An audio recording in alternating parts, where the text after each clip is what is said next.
Baik, untuk pemateri selanjutnya, saya persilahkan Mbak Aryani Sri Ramadhani, silahkan. Cek, suara saya terdengar jelas? Terdengar, tapi agak sedikit kecil suaranya. Ya, lebih jelas kah? Sudah terdengar. Oke, Bismillahirrahmanirrahim. Assalamualaikum warahmatullahi wabarakatuh. Pertama-tama, saya terima kasih banyak sama Mas Tommy dari Yayasan Aku Bisa Foundation sudah mengizinkan saya untuk berbicara, berbagi pengalaman. Sekarang ini senang banget rasanya. Karena berbagi pengalaman, jadi kita santai aja ya Bapak Ibu dan teman-teman semuanya. Perkenalkan, nama saya Aryani Sri Ramadhani.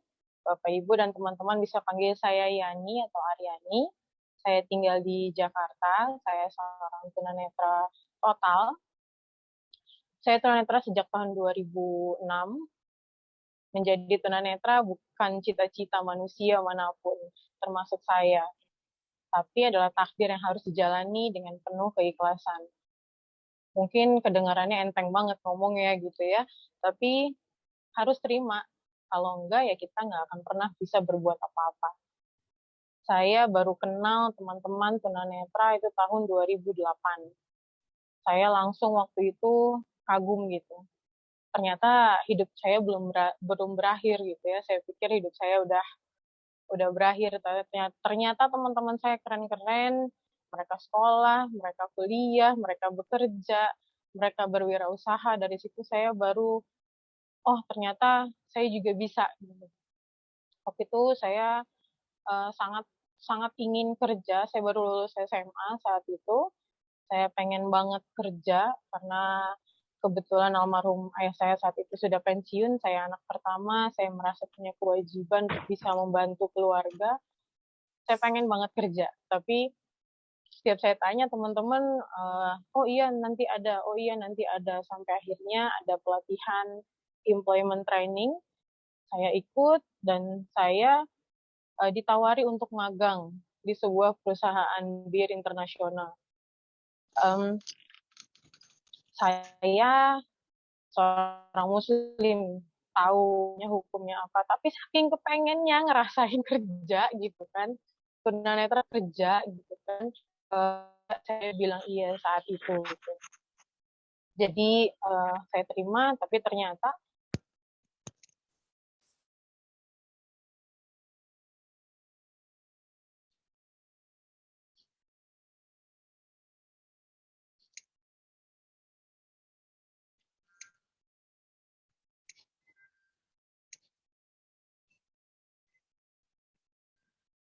Kenapa mati?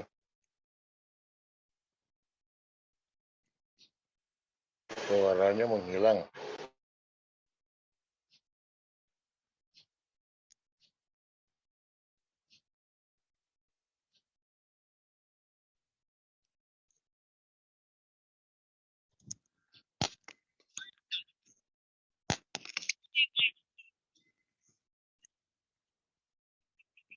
Suaranya hilang.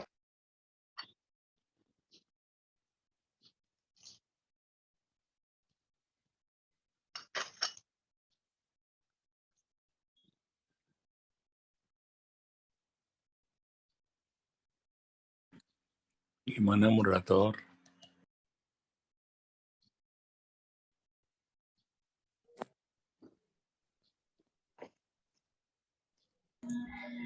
Untuk mungkin kayaknya gangguan jaringan, apakah kita lanjut ke pemateri ketiga aja atau bagaimana ya?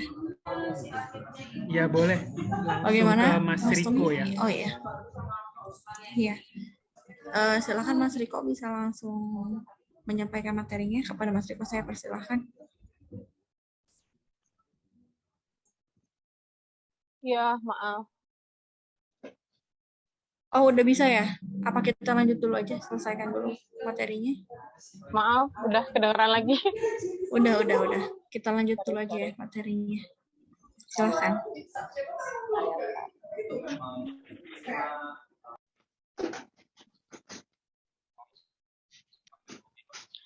Ya, saat itu saya pikir namanya kerja itu ya menyenangkan gitu. Tapi saat itu tahun 2010 mungkin perusahaan juga masih bingung gitu. Saya ditempatkan di bagian logistik. Saya mencatat permintaan masuk dan permintaan barang keluar gitu kan. Tapi hanya itu pekerjaan saya. Jadi saya datang jam setengah jam kemudian sudah selesai. Sebenarnya saya harus tunggu lama. Akhirnya saya bosan. Saya juga akhirnya waktu itu belajar jualan di Tokopedia. Saya dibimbing sama teman saya, waktu itu sahabat saya. Alhamdulillah, saya jualan kawat gigi saat itu dengan hasil yang nggak saya sangka. Saya punya customer dari Sabang sampai Merauke. Tapi ya itu, saya salah. Saat kita bisa berkenalan dengan digital marketing, rasa-rasanya apa aja mau dijual. Itu guru saya bilang. Saya dipesankan untuk fokus, fokus, dan fokus. Tapi saat itu saya nggak fokus. Akhirnya saya mulai jualan apa aja. Saya nggak fokus lagi sama jualan saya. Manajemen keuangan saya juga buruk. Waktu itu uang masuk itu alhamdulillah sebenarnya banyak, tapi saya nggak jelas pakai untuk apa. Yang sangat banyak saya pakai waktu itu untuk belajar. Saya suka banget belajar, jadi saya banyak pakai uang saya untuk kursus, terutama kursus fried chicken. Saya tuh suka banget sama fried chicken. Pas lagi cari resep di mana-mana nggak ketemu.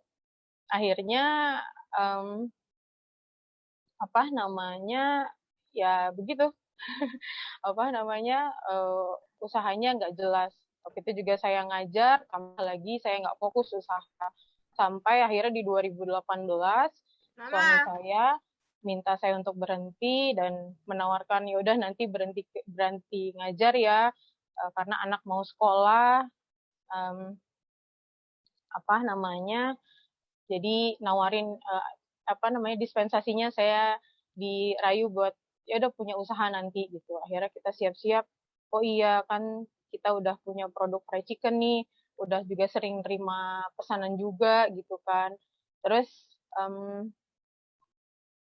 akhirnya kita buka warung ayam geprek gitu.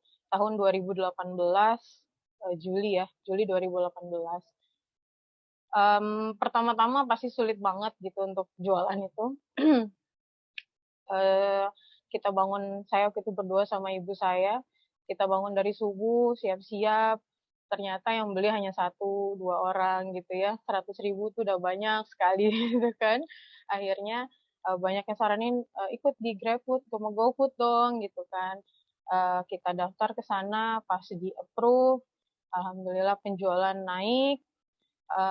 Karena memang saya hanya mulai dalam gang, rumah saya hanya di dalam gang, rumah ibu saya tepatnya itu di dalam gang, dan hanya di garasi rumah itu yang lewat ya hanya sedikit gitu kan. Jadi pas ada terdaftar di aplikasi, alhamdulillah ternyata mereka cocok sama apa yang warung kita jual gitu. Sampai di akhir tahun saya bisa punya omset yang lumayan. Di 2019 mulai buka cabang tanpa perhitungan, tanpa banyak ini, karena waktu itu keteteran banget, banyak banget yang minta minta franchise, padahal saya nggak punya ilmunya gitu kan. Akhirnya ada satu yang ini banget gitu kan, yang yang pengen banget ya udah pakai rumah saya, tapi ya itu tadi karena nggak ada perhitungan, nggak ada apa, ya jalan aja gitu kan. Masih didaftarkan juga 2019 juga sampai akhir tahun satu hari karena bisa punya penghasilan kotor itu 3-5 juta gitu kan. Buat saya itu hal yang sangat-sangat besar. Sampai di awal corona di bulan Maret, awalnya nggak nyangka gitu ya, datang si corona ini apa gitu kan. Ternyata luar biasa dampaknya. Dampak yang luar biasa, pembatasan di mana-mana, omset yang turun drastis. Mungkin teman-teman dan Bapak Ibu bisa bayangkan kalau satu hari tadi saya sebut segitu, itu bisa turun di angka 300.000 sampai 500.000, sedangkan karyawan saya sudah 5 gitu ya. Jadi eh, cobaan yang sangat sangat berat buat saya saat itu. Saya tidak takut, saya tidak sedih gitu. Cuma saya hanya khawatir, kira-kira saya bisa nggak ya bayar gaji karyawan. Cuma itu yang saya pikirkan. Saya tidak terpikir untuk memberhentikan mereka, sama sekali tidak. Karena rata-rata yang bekerja di tempat saya adalah single parent dan ibu-ibu yang memang tinggal sekitar sini gitu. Saya berusaha gimana caranya jangan sampai mereka berhenti. Karena kalau mereka berhenti, anak-anak mereka juga nanti nggak ada yang nggak bisa makan gitu. Pikirnya kan kayak gitu. Akhirnya tabungan saya sedikit demi sedikit menipis habis, benar-benar habis, dan malah punya hutang gitu ya. Terus cabang saya tutup semua akhirnya, tinggal yang ada di rumah. Terus ditanya malu nggak sih kayak gitu? Enggak, saya bilang saya nggak malu. Ini adalah cobaan, ini adalah pelajaran besar yang kalau saya bisa lewatin, saya akan lebih kuat ke depannya. Saya mulai introspeksi diri, ternyata manajemen saya buruk, ternyata saya belum jadi leader yang baik, ternyata banyak hal yang baru saya sadari gitu. Dan sambil berjalan, yang paling dulu dilakukan adalah inovasi, gimana caranya produk ini bisa tetap terjual, gimana caranya kami bisa tetap bertahan. Akhirnya diciptakanlah frozen food yang alhamdulillah bisa jadi alternatif. Dan waktu itu kan benar-benar baru ya, benar-benar nggak bisa keluar gitu kan, bisa makan di rumah dengan rasa yang sama kayak di warung gitu. Terusnya juga kita mulai efisiensi, apa yang bisa kita efisiensi. Oh, kita punya kardus khusus dengan logo, nilainya hampir 2.000 satu kardus gitu kan. Sedangkan bahan baku naik. Akhirnya kami menurunkan ego untuk tidak memakai kardus itu gitu kan. Kayaknya waktunya efisiensi dulu, gimana caranya ini bisa jalan dulu. Lalu saya banyak ikut kelas, termasuk dari kementerian-kementerian. Yang paling banyak saya ikutnya memang dari Kementerian Koperasi. Jadi jadwal saya tiap hari sibuk belajar online akhirnya gitu kan. Belajar manajemen keuangan, saya belajar lagi manajemen produksi, saya belajar manajemen SDM, saya belajar marketing. Itu semua akhirnya jadi jadwal rutin yang saya buat untuk bisa mempertahankan si warung ayam geprek tukangan ini gitu. Memang warung kami warung kecil, tapi ini adalah mimpi saya dari dulu. Dari dulu saya pengen punya warung makan yang memang saya suka. Warung makan yang bisa punya manfaat. Saya di sini belanjanya itu rata-rata ke warung dan tukang sayur di sekitar. Nggak jauh-jauh gitu. Kenapa? Untuk bisa menghidupkan ekonomi sekitar juga.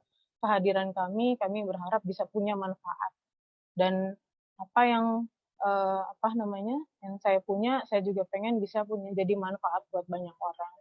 Jadi kalau ditanya apa semuanya ini salah corona sepenuhnya, ya sebenarnya saya harus banyak terima kasih sama corona gitu kan ya, karena menyadarkan saya akan banyak hal, menyadarkan saya ternyata saya ini masih miskin ilmu, saya ini masih miskin